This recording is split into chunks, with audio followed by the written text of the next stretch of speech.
मुंबई आणि पुण्यासह राज्यातील बहुतांश सर्व जिल्ह्यांमध्ये पुढील 48 तास पावसाचा जोर कायम राहणार आहे. पश्चिमेकडून वाहणाऱ्या वाऱ्यांचा वेग आणि तीव्रता वाढल्यामुळे सध्या राज्यभरात पावसाची दमदार हजेरी पाहायला मिळते. मुंबईत आज सकाळपासूनच मुसळधार पाऊस सुरू आहे, त्यामुळे रेल्वे सेवा देखील ठप्प झाली आहे. तर पुण्यातही ढगाळ वातावरण असून वादळी वारे वाहत आहेत. या पार्श्वभूमीवरती हवामान विभागानं आज पुण्याच्या घाटमाथ्यावरती अतिवृष्टीचा रेड अलर्ट कायम ठेवलाय. इकडे कोकण आणि घाटमाथ्यावरती पावसानं धुमाकूळ घातला असून मध्य महाराष्ट्र आणि विदर्भातही मुसळधार सरी कोसळत आहेत. तर रायगड, रत्नागिरीसह नाशिक आणि साताऱ्याच्या घाटमाथ्याला ऑरेंज अलर्ट देण्यात आला असून नागरिकांना सतर्कतेचा इशारा देण्यात आला आहे.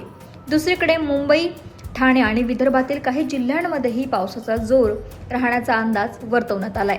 इकडे विदर्भात मात्र अतिवृष्टीचा इशारा जो आहे तो देण्यात आलेला आहे.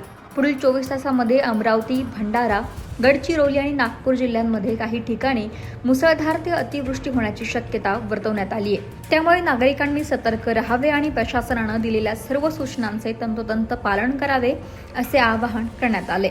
आता आज पावसाचा अंदाज कशा प्रकारे असणार आहे पाहूयात ग्राफिक्सच्या माध्यमातून. तर रेड अलर्ट हा पुणे घाटमाथा, कोकण घाटमाथा आणि पालघरसाठी असणार आहे. यासोबतच ऑरेंज अलर्ट म्हणजे अतिजोरदार पावसाची शक्यता ही रायगड, रत्नागिरी, नाशिक घाटमाथा आणि सातारा घाटमाथ्यासाठी आहे.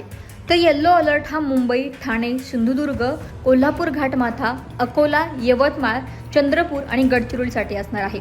यासोबतच येल्लो अलर्ट म्हणजेच विजांसह वादळी पावसाची शक्यता ही नंदुरबार, धुळे, जळगाव, नाशिक, बुलढाणा, वाशिम, अमरावती, वर्धा, नागपूर, भंडारा आणि गोंदियासाठी असणार आहे. त्यामुळे नागरिकांनी सतर्क राहण्याचं आवाहन यावेळी हवामान विभागाकडून वर्तवण्यात आले. दरम्यान पालघर जिल्ह्यात झालेल्या मुसळधार पावसामुळे मोठी उलथापालथ झाली असून अनेक गावांना बाहेरील भागांशी संपर्क खंडित झाला आहे. पालघर जिल्ह्यात मागील 3 दिवसांपासून पावसानं जोरदार हजेरी लावली असून आज डहाणू आणि तलासरी तालुक्यांमधील जनजीवन पूर्णपणे विस्कळीत झालं आहे. मुसळधार कोसळणाऱ्या पावसामुळे नदी नाल्यांना मोठा पूर आला आहे. अनेक रस्ते पाण्याखाली गेल्यानं गावांचा उर्वरित भागांशी संपर्क तुटला.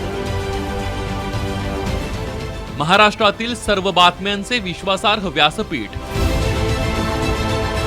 सकाळच्या सर्व सोशल मीडिया प्लॅटफॉर्मला लाईक, फॉलो आणि सबस्क्राईब करा. तसंच सर्व नोटिफिकेशनसाठी बेल आयकॉन प्रेस करायला विसरू नका.